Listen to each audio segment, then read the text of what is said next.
మొన్న ఇడ్లీ వీడియో పెట్టాను కదా, అందులో ఒక పార్ట్ మిగిలిపోయింటే ఆ పార్ట్ పట్టుకొని మీ ముందుకు వచ్చేసాను. ఎవరైనా సరే ఇడ్లీకి వేసినా దోశకు వేసినా పిండిని 3 రోజుల పాటు ఫ్రిడ్జ్ లో మురగబెట్టి మరి ఇలా బ్రేక్ఫాస్ట్ చేసుకుంటా ఉంటారు కదా. అదే విధంగా ఇంకా నేను కూడా సెకండ్ డే అనమాట ఇది ఇడ్లీ వేయడము. ఫస్ట్ డే వచ్చేసి కోకోనట్ చట్నీతో ఇడ్లీ వేసాను. అది ప్రీవియస్ వీడియోస్ లో ఉంది, నిన్న మొన్నటి వీడియోస్ లో. ఫస్ట్ డే ఇడ్లీలోకి కొబ్బరి చట్నీ చేసుకున్నాం కాబట్టి ఇంకా సెకండ్ డే వచ్చేసి ఇట్లా ఇడ్లీలోకి సాంబార్ అయితే చేసుకున్నాము. దూదులు లాంటి ఇడ్లీలోకి వేడి వేడి సాంబార్ వేసుకొని ఇలా గిన్నె నిండా పోసుకొని ఒక 2 ఇడ్లీలు వేసుకొని తింటా ఉంటే ఉంటది.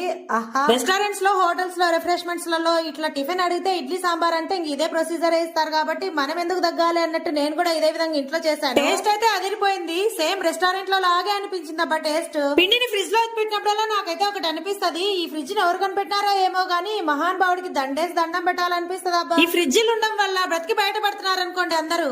సరే గానీ మీరు ఎప్పుడైనా ఇడ్లీ సాంబార్ చేసుకుని కామెంట్ చేయండి. అలాగే వీడియో నచ్చితే లైక్ చేసి సబ్స్క్రైబ్ చేసుకుని సపోర్ట్ చేయండి.